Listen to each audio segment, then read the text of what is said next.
Welcome back to This Was Supposed to Be Easy, your go-to podcast for connection, joy, and a good dose of laughter. Hosted by two friends who've seen enough of life to know that it's never as simple as it sounds. Or looks.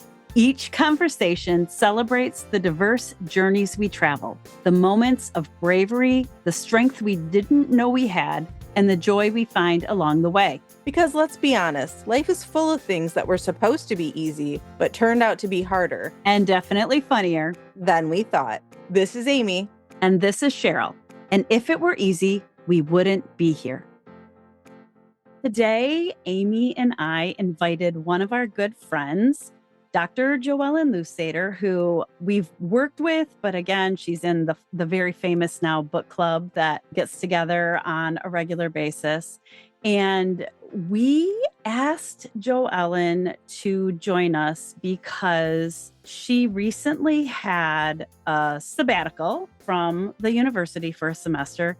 And leading up to that sabbatical, we were allowed to participate in some really fun conversations with her about her dreams and her passion for being outside and being in nature and really wanting to use that time away to learn more, maybe gain some certifications, tie it into some of the research that she's doing. And so before I totally turn it over, I feel like I should finish that whole piece about we've worked with Joellen professionally because Joellen is a professor in early childhood development and learning in our Department of Human Development and Family Studies. And so I believe that as we go through this conversation, we will definitely not only be talking about some of those exciting things that she did during her sabbatical, but also how it's not only connected to us as humans and us as women, but also connected to the work that she does in early childhood. And so, Joellen, we're going to go ahead and turn it over to you by maybe asking you to share a little bit about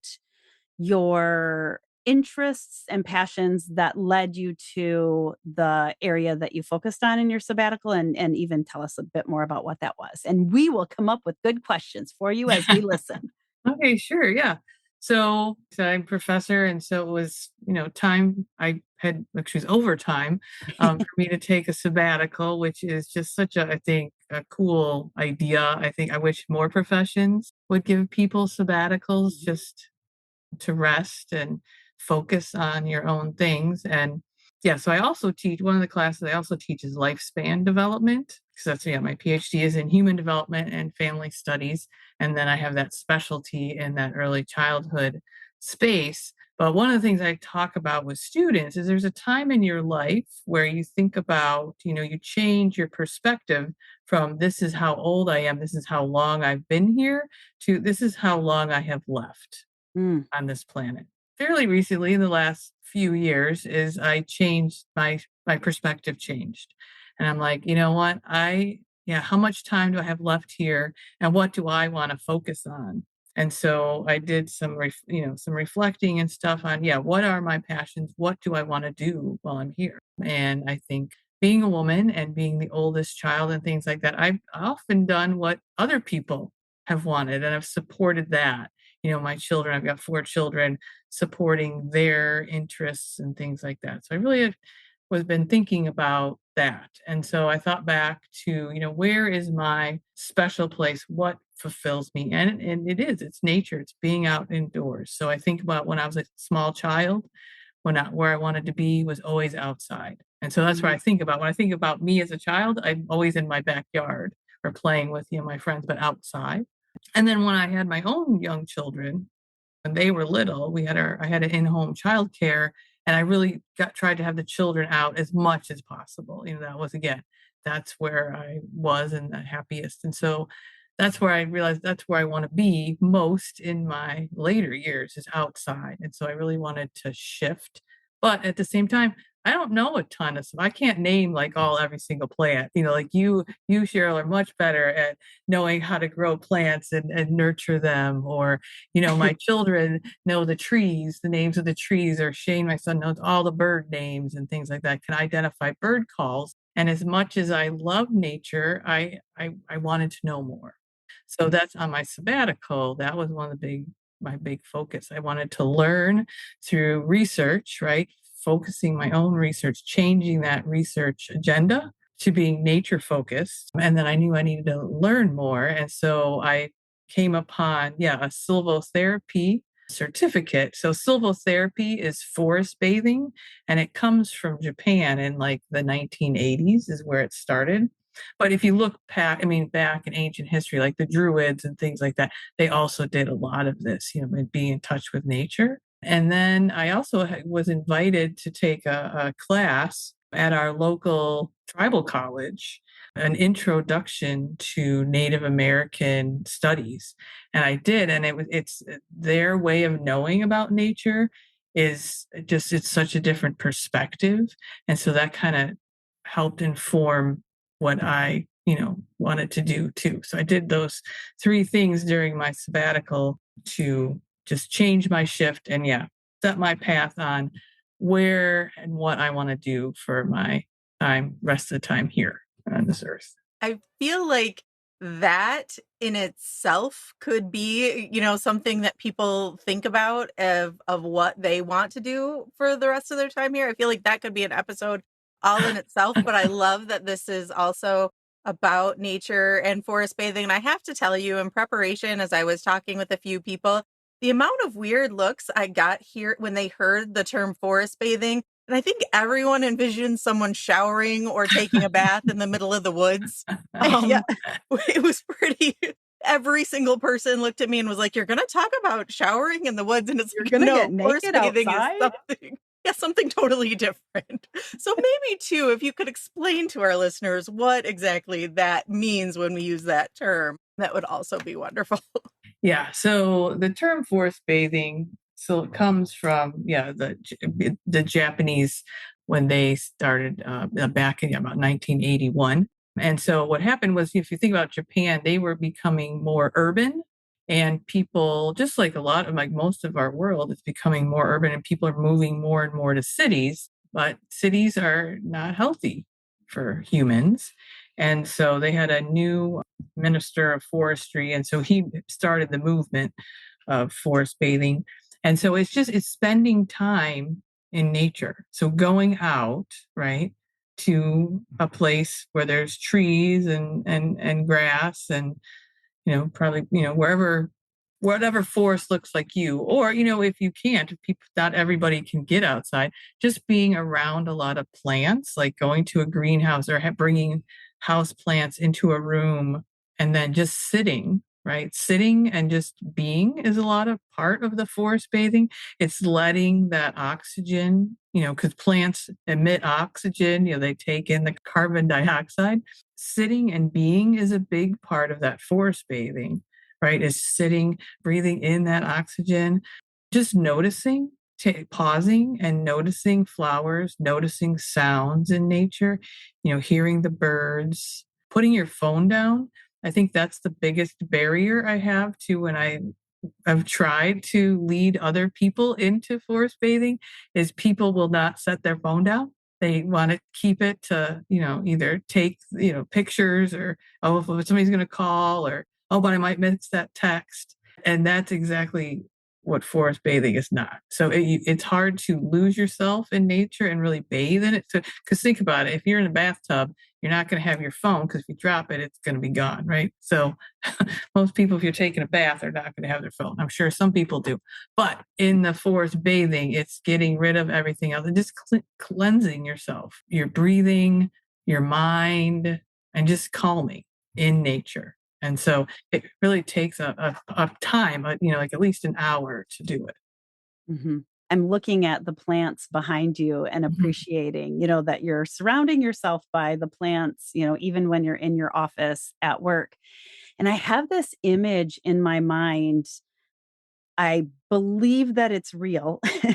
And it's back from, I would say, a year and a half ago or so, when my colleague Alex and I had our Purposeful Gatherings conference, and we did it kind of over in not all the way southeast Michigan, but we were at a Girl Scout camp, and our speaker was an early childhood professional who owns a nature-based early childhood program. And so throughout that day that we spent in the Girl Scout camp, everything that we did was connected in some way to nature. And one of the experiences was our friend Suzanne leading people on a walk through the woods. And the image that I have in my mind is a photo that I have from that day of you standing with your hand touching a tree. And Mhm. just I could see in that moment just you wanting, I could feel, I guess, you wanting to just fully pause and, I think be mindful Mhm. of just where you were, what the tree felt like and probably smelled like and was sharing out, sharing forward with you. And I'll have to make sure to find that picture and share it out when this episode airs, because it just speaks to me of that, like that was before, I think that was before your sabbatical, but it was definitely an image of this passion and desire that you had to learn more. Mhm. Yes, absolutely. Yeah, that actually, it's that you bring that up. That was actually a key, one of the key like days to decide, help me with this. Really focus on that because a lot of those pieces, yeah, because she was actually reading. She had the book, the sylvotherapy book that was Oh, okay. written by some of the founders of that philosophy or that theory, whatever Mhm. school of thought. And so, yeah, she was doing a lot of the exercises that I became certified in doing as well. So, like the mandala exercise, Mhm. that's one that's a really important thing because, yeah, because you start in the middle and you can go as far as you want and doing the natural things, but it also brings in that symmetry. And it's a practice in how we are, part of nature, and nature is art and nature is beauty, and just the whole symmetry of it. So that's, yeah. And so actually, since then, the other thing I did while I was on sabbatical is I started painting mandalas. Mhm. Um, because it's so, I mean, so I'm in my mandala era. Yeah. So, Ooh, I uh, like the era. You threw in the era phrase. but yeah, so that was one. And yeah, and then the touching the trees is part of it, holding trees, because actually there is research on when you touch a tree like that, you don't have to actually hug it, but when you are physically, you can sit under it, like lean out against it and read, a Mhm. book or just be, or yeah, like a tree hugger, actually hug the tree or touch it, the tree, and you have to do it for, for again, a little bit of time. It calms down our nervous system, our breathing, our heart rate, and we impact the tree. So the tree also then sends out like chemicals and calming things into the air with our touching it. So trees are connected through their root system, under the ground. And they also send out like when their little children, their little tree children are all around. So that's actually what I was looking at that day because I'd already been reading a book, The Secret Life of Trees. And that was one of the things it was talking about seeing if you like, yeah, look around a tree, you can see like it's young children trees. Mhm. And the like parent tree protects the small ones until they're large enough, to get sunlight. And it's just really interesting how trees are so interconnected. And so there's like a study or two, like say some trees, I forget which kind, but like if a giraffe, they're out in the Sahara somewhere, the African rainforest. Because if a giraffe comes and eats them, they send out like this signal, like through pheromones and stuff, to other trees to like turn their leaves to taste bad so that the giraffes won't eat them. Wow. Yeah, and the trees take care of other trees. So you might see, like, when you see like a stump in the woods where part of it's fallen, well, the trees will send nutrients to that tree through their root system so that it can stay with them. So it's like an elderly tree Mm. that they care for because trees live like hundreds of years. And so, but they care for each other. And so, yeah, Wow. so that's why, so yeah, touching that tree, you become part of that whole system. And then it calms us and we calm them. So we're just so interconnected with nature. And that's what sylvotherapy is all about, is reconnecting people to the nature right? I mean, we are given this whole big world. The world's been here for, bazillions of, not bazillions, billions, trillion, I don't know, years. Bazillions, very, very Bazillions, scholarly. bazillions, yeah, very scholarly term. It works for Zillions me. of years, billions of years, trillions of years. And then we've come much later, but we Mhm. were given so much, right, in this nation. We were given everything we actually need, right? Food, water, shelter through the, caves and things like that. But then I don't know what we decided. And, we've brought on plastics and pollution. And if we can get back to that previous of us bringing on, the whole industrial revolution, and get back to that nature. So you think about, when did asthma start and all those things, those kind of diseases, those are urban industrial diseases. They're not from back, in the day. Mm. So we had that connectedness at one point, and by pausing and, being out in nature and touching that, you can try to touch that again, that connectedness to everything. It's been so long since I've listened to this that I 100% guarantee that I will be very inaccurate in the next thing that I'm gonna say, but I also can't remember if it was a podcast or an audiobook, but I remember listening to someone describe research that I also believe may have taken place in Japan. And it was people who were either medically confined to a room or a bed with an illness. I'm going to go with that. Mm-hmm. But they used essential oil diffusers and used oils from certain trees. And so, Mm-hmm. like cedar wood and oak and other trees, and use that essential oil in the diffusers to conduct research on, I believe it was on their healing of whatever they were sick with, or I don't remember what it was, Mm-hmm. but it made enough of an impact at the time that I listened to it that I purchased the oils because I thought, well, I want to be healthy. Like I want to, bring that type of nature into my house. And I will not lie, I did not enjoy the smell of the particular oils that I purchased, and so had to stash them away and think, well, I'll start over. There have to be other scents from nature besides these particular trees that I had heard about. But it was really fascinating to me to just think about, even if you couldn't go outside,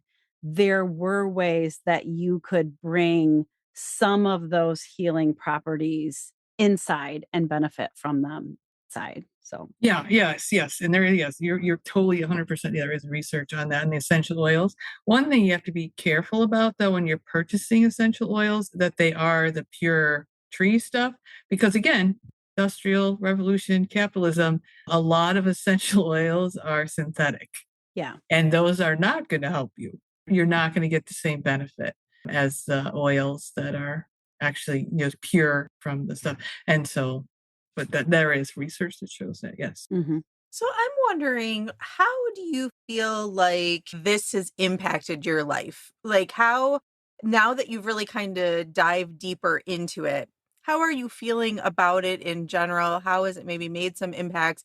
And clearly you have wanted to go even further in it as you've kind of been going down. It's really been more of a path Mhm. versus just an experience. So what are the things that you're looking forward to continuing to learn about? Mm. Mhm. Yeah, so yeah, there's a lot of different things. Yeah, so I'll start like what have I noticed? Like doing this, well, at first I started prepping for yeah, it has definitely been a path. It's not been, so my sabbatical was last spring. But before that, again, I knew that I had to prepare myself to go on sabbatical because, women as caregivers and having, being a person of a lot of responsibility just in work and everything like that, what tended to happen was when I go on vacation or something like that, I get sick, right?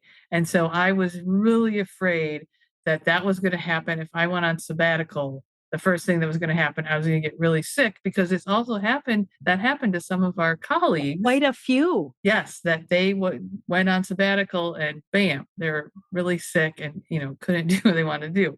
So I'm like, all right, I need to ward that off. So I did. I started taking a lot of vitamins and things. I started exercising regularly.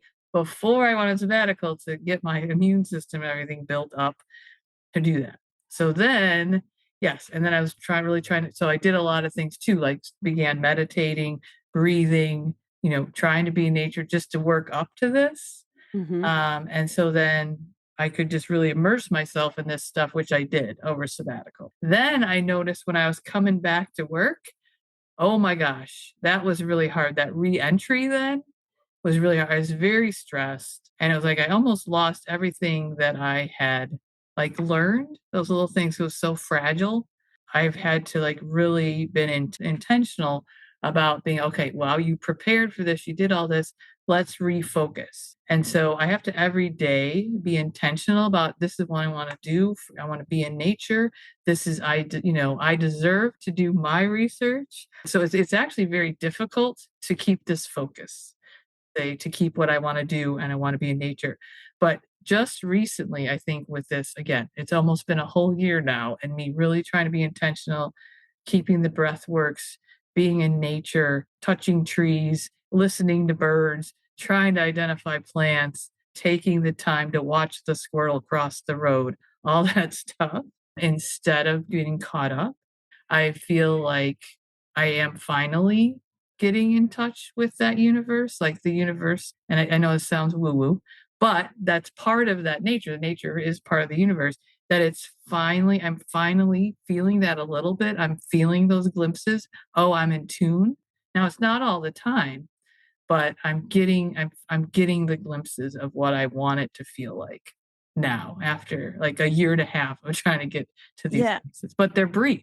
But that's what I want. That's my goal, is to be there more often and more often. I think it's so important to just sit with that for a minute and really hear what you said, because like a vacation, right? When you can step out of your day to day and have an experience and participate in something, it's not always easy to take that and insert it into the day to day that you come back to. And it's so important to hear you say that now, almost a year later, you're finally finding those ways to regain those bits and pieces of the mindfulness, the practice, I love stop and watch the squirrel cross the road. Yeah. But you had said to me earlier before we started recording that so much of this is braided together. And I think, a braid doesn't happen without intentional work, right? Like you have to take these steps, and it doesn't happen with a snap of a finger. It's okay that you learned, maybe you learned and enjoyed and experienced this separate piece, but it takes time and it takes ongoing focus and choice to figure out how to bring that back into your everyday living. Because if you're thinking about what time you have left on the earth, that's what you want. You Mhm. want it to be a part of that time going forward. Mhm. Yes. Yeah. I'm wondering if you could tell us how you're seeing that work that you've been doing incorporated into your work with children, Mhm. or your ideas about work with children. Yeah. So the other part, the research part that I did a systematic review of literature on children's connectedness to nature and biophilia. And I had the gift of doing it with my son, Shane, who is a doctoral candidate at Purdue in wildlife biology. Woohoo, Um, Shane. Yay, Shane. Yeah. So we've been working on this now, yeah, for a year, but reading that research and just ingesting it. So it's the focus is young children. And so the things that we've learned is the importance of children getting outside. Mhm. All of the studies that we read, there were a lot focused on, there was nothing that ever said nature is bad for children's Mm. development. Not one Mhm. thing. It's all good. It supports their developmental domains. All the research showed at least one developmental domain, whether it's their physical, cognitive, social, emotional, spiritual, moral, behaviors are positively impacted by nature. And so there's some of those children that biophilia, that's a love for nature that's innate that we learned. And so some children are born with that. They're born, they crave being outside and want to be outside all the time and they love nature. It's the child that's, has frogs in his pocket and, brings in the bugs and finds the dead bird, and is like brings that in.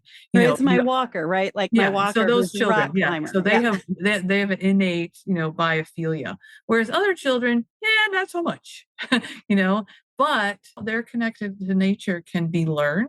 That's a learning, and it's, their environment supports that learning. Their parents, their families, their teachers really play an important role for those children because then the research shows, yes, if you can help those children connect to nature, they then become more sensitive to the environment, to climate change, to caring for animals, and even their morality, you know, they are less likely to hurt anything from nature, whether that be, animals, plants, children. So it really has a positive impact on all young children. And so, yeah, so here in our lab school, yeah, we're working towards getting the Nature Explorer certification as Ooh, well. Yeah, yay. we're very close. We just we have one more step, and then I can submit the Oh, application. that's so exciting. Yeah, so we're doing that.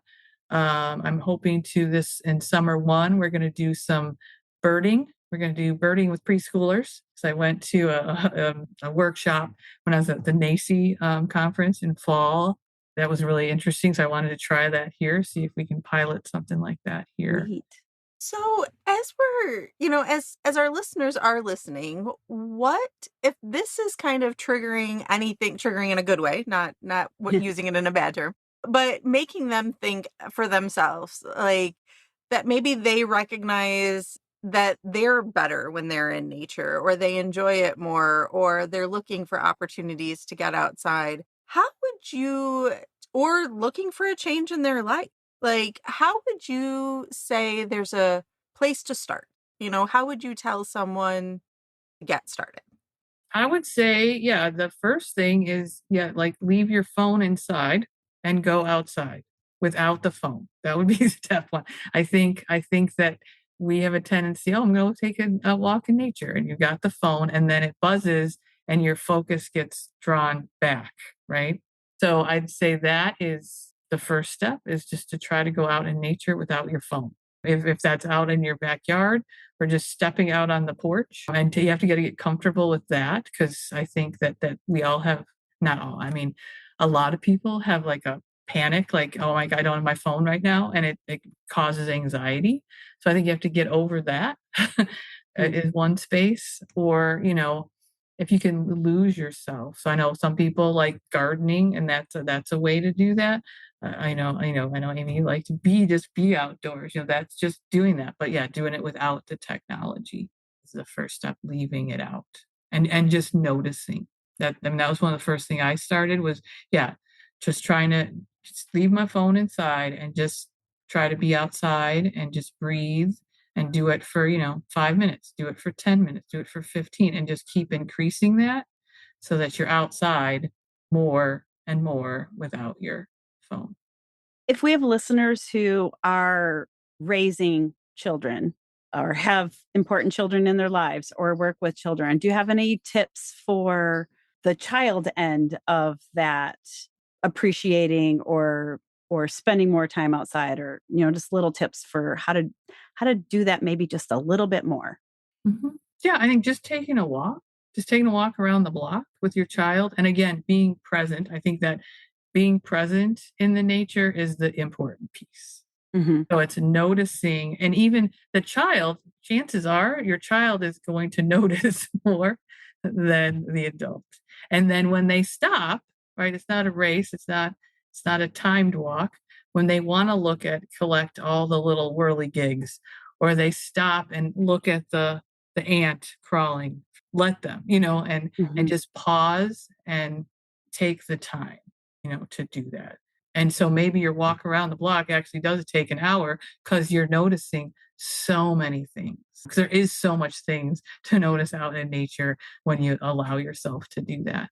Yeah, you're so right. I mean, we spend so much time rushing children, Mhm. and to just know before you go that this is about waiting and watching to see what they're noticing and giving them all of the time that they need to engage their senses with that. I love, love, love that tip. Yeah, and so you may just get down the driveway. I mean, who knows, if you allow the child to do that and show you things. Yeah, and so you don't need any stuff. It's just noticing. That's how you start.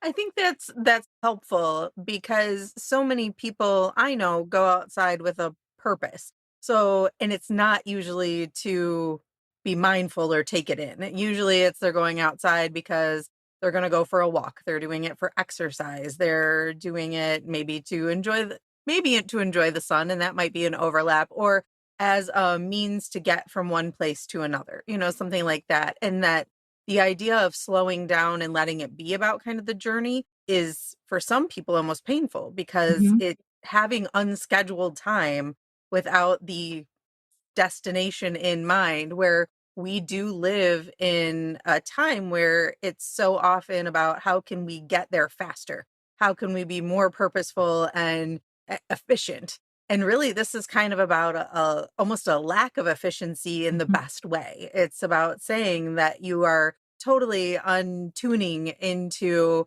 technology. You're not in a race. You're not in a race with yourself. You are really about stepping out and having an experience and whatever that might be. Yeah, and that's why I say you might just the first time you do that might just be 5 minutes because it may be anxiety provoking. You're like, this is not relaxing. I'm getting stressed." But we have to rewire our brains, Mm. unfortunately. So we are now wired to technology. So you've got to rewire it back to nature. And so it does take time. Yeah, it's not going to happen like that. Thank you for coming on and sharing.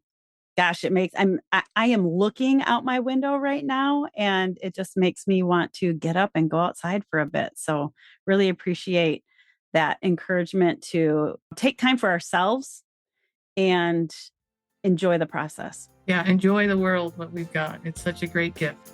Thanks for tuning in to This Was Supposed to Be Easy. Remember, the best stories are the ones we live. Don't forget to like, subscribe, and keep the conversation going because life may not be easy, but listening in should be.